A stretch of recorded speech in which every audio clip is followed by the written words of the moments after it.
Премногу дупки зјаат по скопските улици. Градоначалникот почна да ги крпи, но дали сите ќе ги види? Акцијата пријави дупка за да им помогнеме на градските служби полесно да ги лоцираат и санираат, побуди силен интерес кај скопјани. Само во првите 2 часа по објавувањето на првите улични кратери добивме повеќе од 40 пораки каде што граѓаните посочуваат места на кои подитно градските служби треба да извршат санација. Денес ќе пренесеме дел од нив. Лазар Петковски ни пријави дека кај Клучката Момин поток градежната компанија го отстранила асфалтот поради поставување на цевка од пред 3 години и никогаш не го санирала. Фотографиите што ги објавуваме се и од улица Скопи број 1А. Михаил Николов пак ни пријави голема дупка пред објект на улицата Франклин Рузвелт број 16 во центар. Тој напиша дека дупката е од поодамна и е само пополнета со бекатон плочки. Од аеродром се јави Билјана Митевски, која ни пријави дупка на улицата пред нејзината зграда. Таа вели дека и досега пријавувале во општината и дека нивниот проблем е поголем,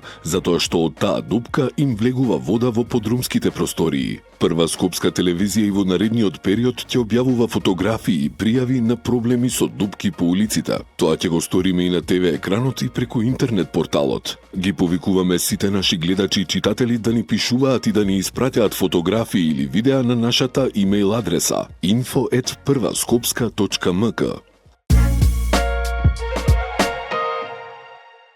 Водно пак почна да се лизга кон градот. Се растрча од општина Центар и Центарот за управување на кризи. Бараат начин да го спречат понатамошното опасно лизгање на земјиштето. Како главен причинител за критичното лизгање на планината се наведуваат долготрајниот дожд, подземните води. Затоа сега на терен ќе се правел засилен надзор. Се споменува и потреба од градење на подпорни ѕидови. А се ќе беше подруго ако засилениот надзор беше да не се гради премногу наводно. Градежници низ годиниве си влегуваа во заштитената зона, се сечеа дрвја, се садеше бетон. Епа штом градежници премногу шетаа по водно, сега и водно посака да прошета низ Центар. А ако не се сопрат механизациите и бетонот по планината, водно може ќе дојде дури и до Diamond Mall да ги разгледа излозите. Ете и за ова треба да расправаат сега растрчаните и многу загрижените институции.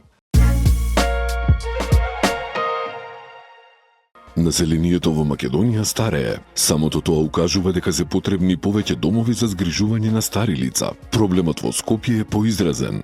Речиси сите градоначалници на неодамна завршените локални избори ветува изградба на нов или за реконструкција на постојни старски домови. Време е да почнат да го реализираат ветеното. Нашите највозрасни сограѓани кои ја изградиле државата заслужуваат да имаат поспокојна старост. Истовремено државата треба да овозможи услови и субвенции за да ги охрабри приватните инвеститори да градат вакви домови, но и да постави строги критериуми и контроли, за да не се случува како примерот од пред неколку месеци кога во неколку старски домови во Скопје беше откриено дека сместените во згрижувачките институции биле малтретирани. Им давале храна со поминат рок, спиеле по 2 во ист кревет, ги врзувале и тепале, не им пружале медицинска помош. Беа само некои од откриените малтретирања од страна на полицијата која ги уапси одговорните лица во овие домови.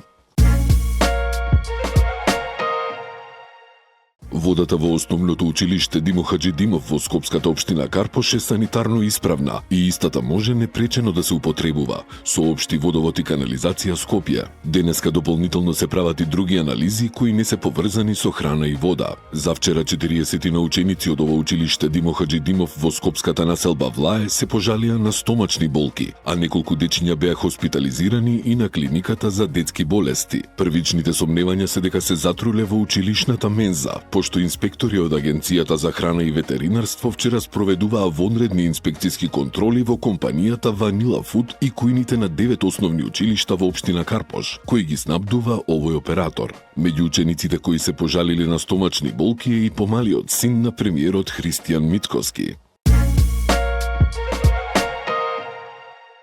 Урната уште една бесправна доградба на деловен објект во општина Центар. Работници и механизација делуваа врз објект на улица Орце Николов во Девармало, кој бил поставен без одобрение за градење и на јавна површина, која е предвидена да им служи на сите граѓани. Градителот на спорниот објект Екотон Дизајн не постапил по решението за отстранување издадено од градежниот инспектор. Градоначалникот на општина Центар Горан Герасимовски посочи дека општината нема да дозволи узурпирање на јавниот простор и дека секој бесправен пријавен објект ќе биде санкциониран со решенија и постапки за негово целосно отстранување. Инаку пред 2 дена општина Центар урна и доградба на ресторан во Дебармаало кој го блокираше тротоарот.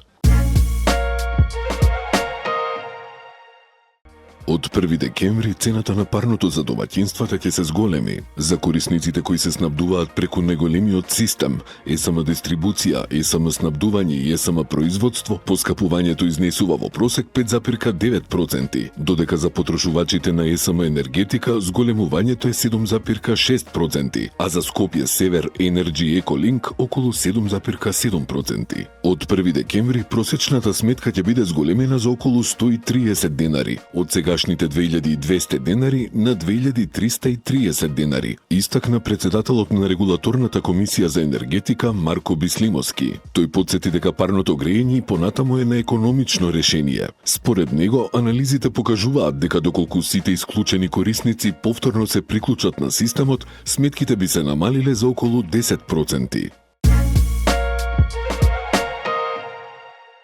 66-годишниот скопјанец кој претходно од своето семејство беше пријавен како исчезнат, утринава бил пронајден починат на тротоар на булевар Илинден. Лекарот на медицинска помош констатирал дека смртта настапила без видливи траги на насилство. На местото бил извршен увид, а телото на починатиот по наредба на јавен обвинител е предадено за обдукција за да се утврдат причините за смртта, информираат од СВР Скопје.